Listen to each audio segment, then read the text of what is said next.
Dulu saya di Sarang itu pernah rois takrib, rois Fathul Mu'in. Tapi yang menjadi saya tambah alim itu gara-gara gejolokan bapak begini. Hak dhisik ana wong imami saking semangate ngapalno hal ataka haditsul ghasyiyah. Jumat-Jumat itu. Karena dia ingin keren ya pakai surat panjang gitu.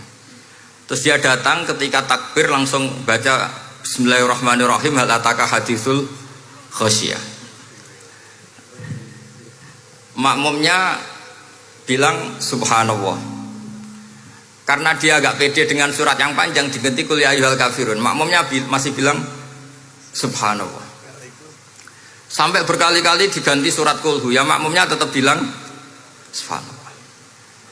Karena nggak tahu caranya mengingatkan kalau imam itu tidak baca Fatihah. Karena ada satu cara yaitu kon ngelingno ngangge napa? Subhanallah. Akhirnya wonten makmum sing nekat ora maca Fatihah. Nah, pertanyaan bapak saya, kamu harus berani istihad. Merubah hanya satu pakem mengingatkan imam itu pakai subhanallah. Karena kalau kasus seperti ini nggak cukup diingatkan subhanallah. Niki adik-adik kira-kira batal mboten ngelingno imam muni ora maca Fatihah. Kalau sampean bilang batal berarti nggak ada solusinya. Kalau bilang sah itu beberapa kalimat yang dalam pakem sholat itu apa? Membatalkan. Sampean milih batal apa enggak? Enggak polling saja kayak pemilu. Sampai saya tuh cari-cari, akhirnya ketemu juga di kitab Mizan Kubro diterangkan oleh Imam Malik bahwa kalamul musolli.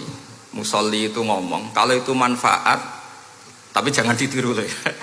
Dan darurat ya, dan darurat maka itu boleh dan tidak membatalkan sholat.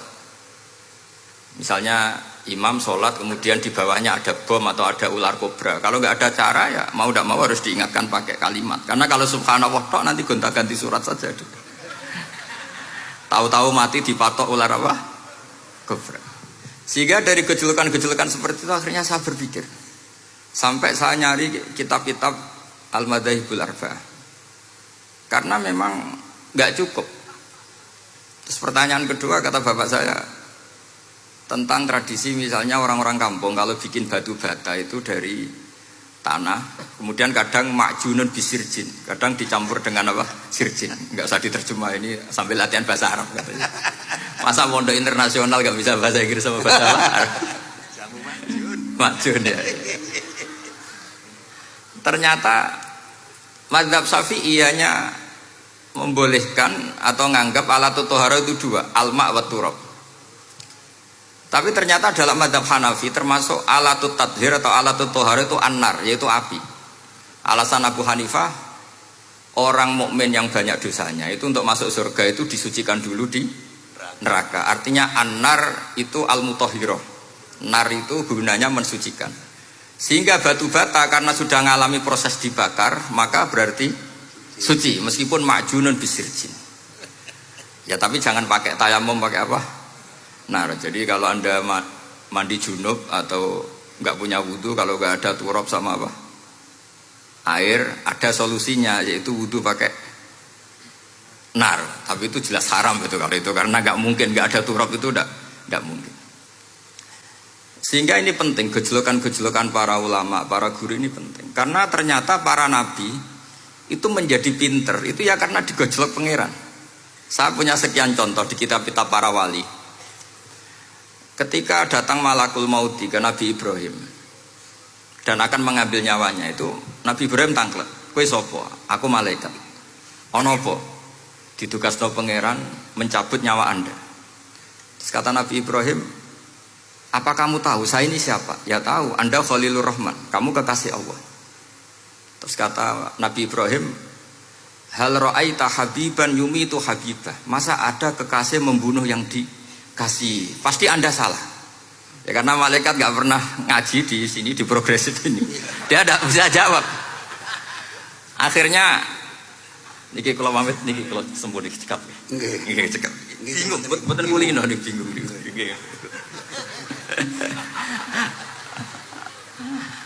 Akhirnya malaikatnya matur malih teng pangeran. Ya Allah, kata Nabi Ibrahim logikanya begini, wahal ra'aita habiban yumitu habibah. Mosok kekasih kok dipateni kekasih. Terus kata Allah gini, ya sudah bilang gini sama Nabi Ibrahim, sama Ibrahim. Wahal ra'aita habiban yakrahu ayyalqa habibah. Mosok kekasih kok ora siap ketemu sing dikasih. Akhirnya Israel datang lagi. Balik mana? Gini logikanya dibalik sekarang begini gitu. Wahal ra'aita habiban yakrahu ayyalqa habibah. Terus Ibrahim bilang oke ya enggak masalah sudah. Artinya apa? Kita ini diajari satu logika. Logika apa saja? Ini Allah. Sehingga ya memang normalnya hidup tuh cerdas. Kata Ghazali cerdas nyikapi apa? Realitas. Ini penting saya utarakan. Saya punya sekian contoh kecerdasan para nabi. Saya berkali-kali cerita, nabi yang sezaman itu sebetulnya 3, tapi yang ilmunya level itu hanya 2. Karena ada yang sezaman yaitu Ibrahim dan Lut. Tentu tidak level karena Nabi Lut itu pernah keponakan Nabi siapa? Ibrahim. Kedua Nabi Musa dan Nabi Harun. Tapi ini juga agak level karena Nabi Harun jadinya Nabi itu karena proposal Nabi Musa. Jadi proposal mulai dulu ya ada. Nah, Nabi Musa kita tahu adalah al-sak. Al-sak itu kalau ngendikan itu lesannya agak cedul ya. Cedul. Ini nanya jajar ke sana. Jadi kalau nggak bisa tanya ya. Bahasa Arabnya pokoknya al-sak, cedul ya. Cedul. Karena masyhur ya kita tahu cerita itu Musa yang kecil itu sebeling. Jadi nak digendong Fir'aun itu dijabuti jenggote. Padahal masih kecil. Sesuai Fir'aun curiga dasar Bani Israel. Lama-lama dia memutuskan sepatah ini aja ini jelas darah-darah Israel. Kita tahu Fir'aun adalah orang Kipti, orang Mesir. Setelah berkali-kali gitu terus tanya gini sama Asia, ini anak ini sudah bisa mikir, memang dasar Bani Israel jadi gak suka orang Kipti. Orang bah cilik biasa gak masalah. Sehingga terus dites ada jamroh, ada bara api sama apel. Sebetulnya Musa ini sudah tahu mau ngambil apel, tapi kalau dia ngambil apel dibunuh sama Fir'aun berarti bisa membedakan. Akhirnya sama Jibril diarahkan ngambil apa? Api jamroh tadi. Akhirnya agak ditelan terus menjadi lesannya apa? Cedul. Sampai sepuh jadi nabi tetap begitu. Makanya beliau ngendikan Rabbi syrahli sadri wa yassirli amri wahlul 'uqdatam min lisani yafqahu qawli. Terus proposalnya itu tadi waj'alli waziram min ahli Haruna akhi. Sebagian ayat lebih jelas lagi yaitu wa akhi Harun huwa afsahu minni lisanan fa arsilhu ma'iyya rid ayyusaddiqun. Jadi dan saudara saya Harun lebih fasih berbicara daripada saya. Jadi kualitas ilmiahnya bagus Musa tapi jubirnya itu Harun. Ya kira-kira gak Balim dulu ya? Iya Balim. Ya. Jadi ini saya jubirnya Gus Ali, saya Harun, ini Musa. Maksudnya kaya karena sudah ada nabi. Singkat cerita, karena Musa itu agak alsak, sehingga Harun ini ya nggak levelnya. Padahal sezaman, sehingga ya nggak pernah bantah-bantahan, nggak pernah adu argumen. Yang benar-benar nabi sezaman dan kemudian sering adu argumen adalah Isa dan Yahya. Kita tahu umurnya ya imbang, kualitas al-mazaya wal wada'il juga imbang. Nabi Isa kita tahu wa yukallimun nasa fil mahdi wa kahla. Mulai kecil bisa ngendikan, ya sudah pinter. Nabi Yahya kita tahu ya Yahya khudil kitaba biquwah wa atainaul hukma sabiyya. Jadi sama-sama pinter. Wa hananan min ladunna wa zakah wa kana taqiyya. Itu dua beliau ini menjadi satu manhaj besar dalam Islam. Itu kalau main ke salah satu kampung, itu Nabi Isa tanyanya aneh. Aina syirarun nas? Orang-orang yang jelek-jelek itu di mana? Orang-orang fasik itu rumahnya mana? Kalau Nabi Yahya tanya, aina khiyarun nas? Orang-orang baik itu di mana? Akhirnya dua beliau ini saling berargumentasi. Kenapa kamu tanya aina syirarun nas?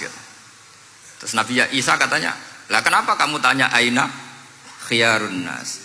Terus kata Nabi Yahya, enak kancanan wong soleh, gak ruwet kan?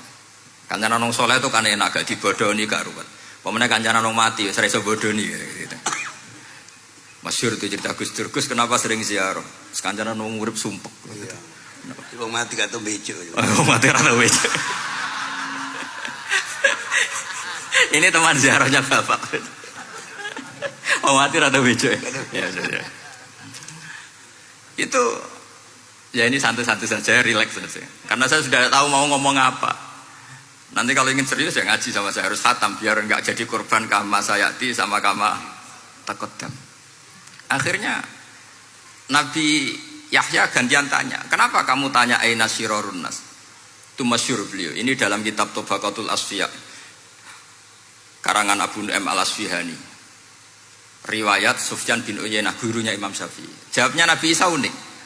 Ana an-nabiyyu, saya ini nabi. Biman zilatit tabib. Nabi itu ibarat dokter. Udawil mardo. Di mana-mana dokter itu cari orang sakit.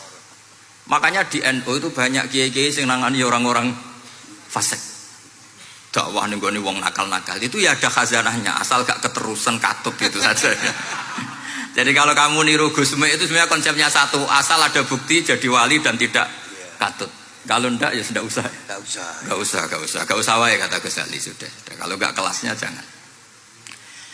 Sehingga dua beliau itu jadi khazanah besar.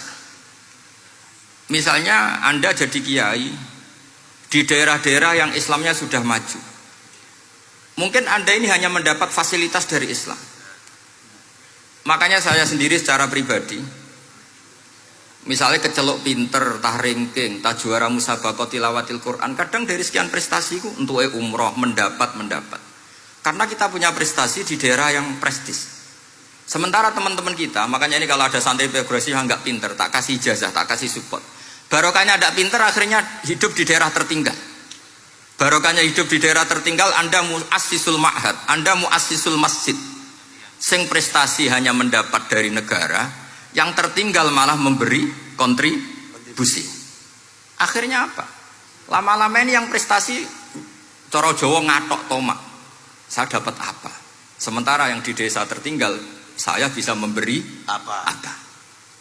Sehingga Allah bikin wong bodoh itu ada rencana besar itu kira. Jadi mau orang bodoh itu gak ada orang-orang santri yang hidup di daerah-daerah apa? Tertinggal. Main golek prestasi, golek umroh. Terus ambisi ngimami masjid haram barang. Terus kapan dakwahnya? Karena yang diburu itu mendapat, bukan memberi. Ini bahaya sekali bagi Islam. Sehingga tradisi guru-guru kita, nah santri pinter ya dilem, santri bodoh ya dilem, santri bulet ya dilem, santri setengah bulet ya dilem, sekabeh kaulane pangeran. Kok ana hikmah dhewe-dhewe kata gitu. Tapi ini bukan justifikasi atau melegitimasi kenakalan anak-anak Anda. Ini mau cerita ilmiah.